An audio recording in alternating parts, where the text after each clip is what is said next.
Love the look of film but prefer the convenience of digital photography? Then you might be interested in this new film emulation plugin.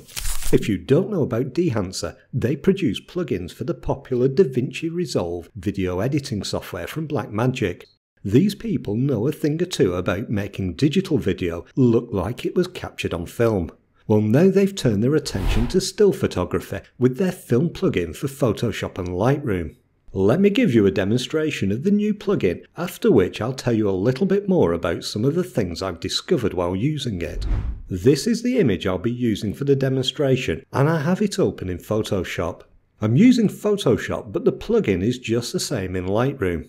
The image I'm using was shot as a RAW file, and I've applied some basic corrections to this to get the starting image. But before I launch the Dehancer film emulation plugin, I'll duplicate the image layer by pressing Command and J on my keyboard. This is the layer that I'm going to apply the film emulation to. With the new layer selected in the Layers window, click the Filter menu to open the Dehancer film plugin. When the plugin opens, we see an image preview in the center.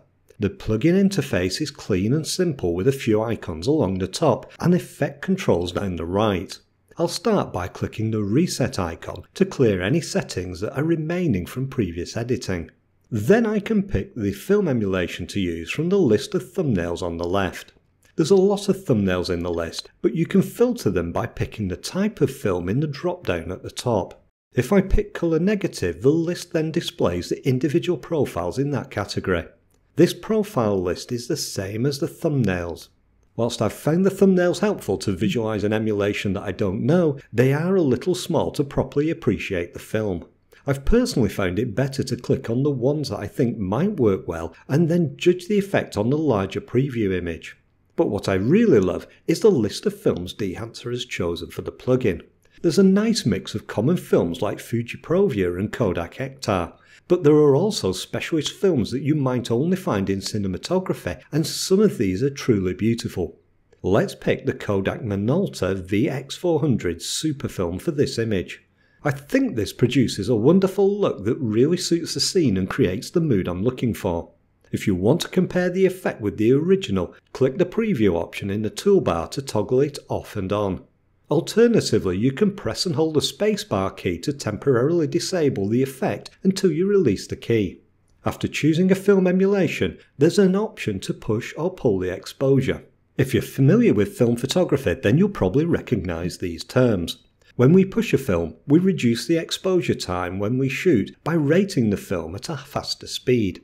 If we have a 400 speed film and we push it one stop, we're shooting as if we're using an 800 film.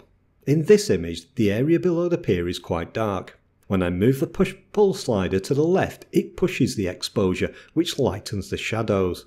You can see the adjustment displayed as an EV value or number of stops in the readout to the right of the slider. Moving the slider in the opposite direction pulls the exposure, which has the opposite effect. What I like about this is that it simulates a valuable film photography technique combined with the film emulation. After selecting my film emulation, I'm going to collapse the Profiles panel to create more space.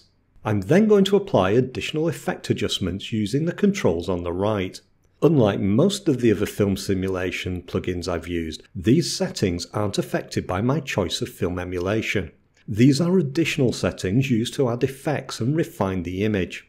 For example, whilst I like the film emulation I've chosen, it's making the sky in my image appear too cool.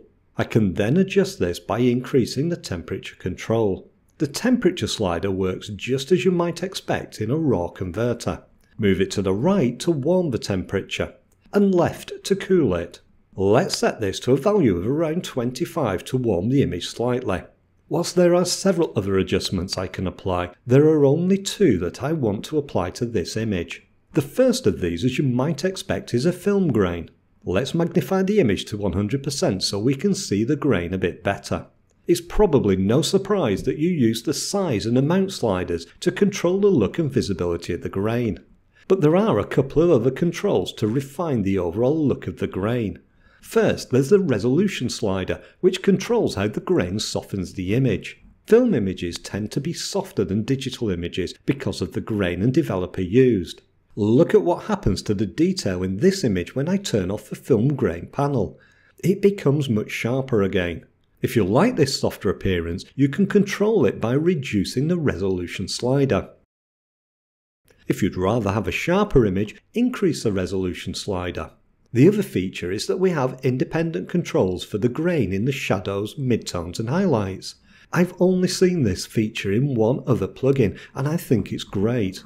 In addition to adding film grain, the other effect I want to use is bloom. If I turn on the panel, you can see the effect it's having. It creates a kind of halo around lighter areas of the image.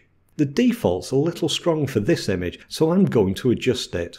I want to create the effect of light reflecting on the bright surfaces in the image. I won't explain what the individual sliders do in this video though, because it's just an overview. Instead, I'll apply some settings that I've previously worked out. I'll use 40 for the highlights, 55 for the source limiter, 25 for the detail and 35 for the diffusion. The amplifier slider I'll set to 60 and save lights is 70. I can then control the strength of the effect using the impact slider. When I turn the bloom panel adjustments off, you can see the effect they're having on the image.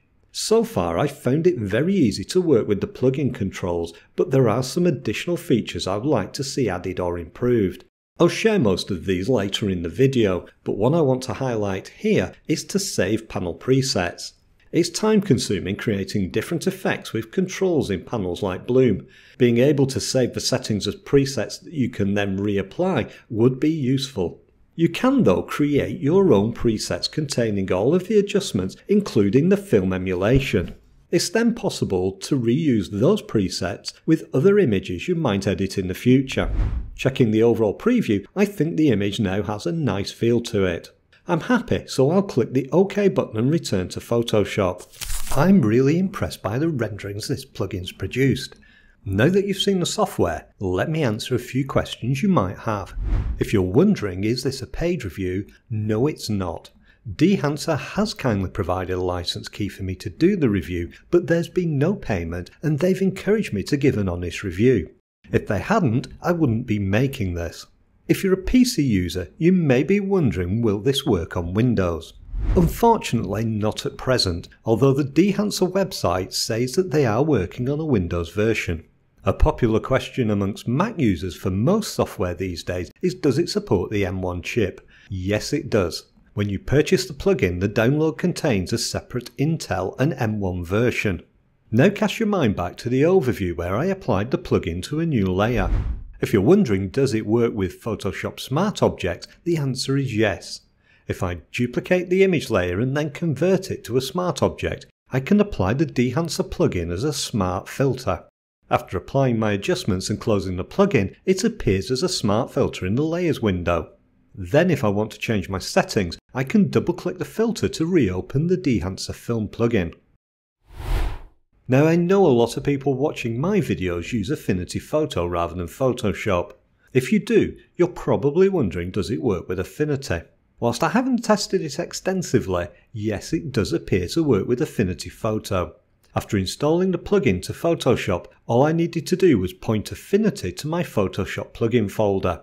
If you don't know how to do that, I'll put details of my video explaining it in the YouTube video description.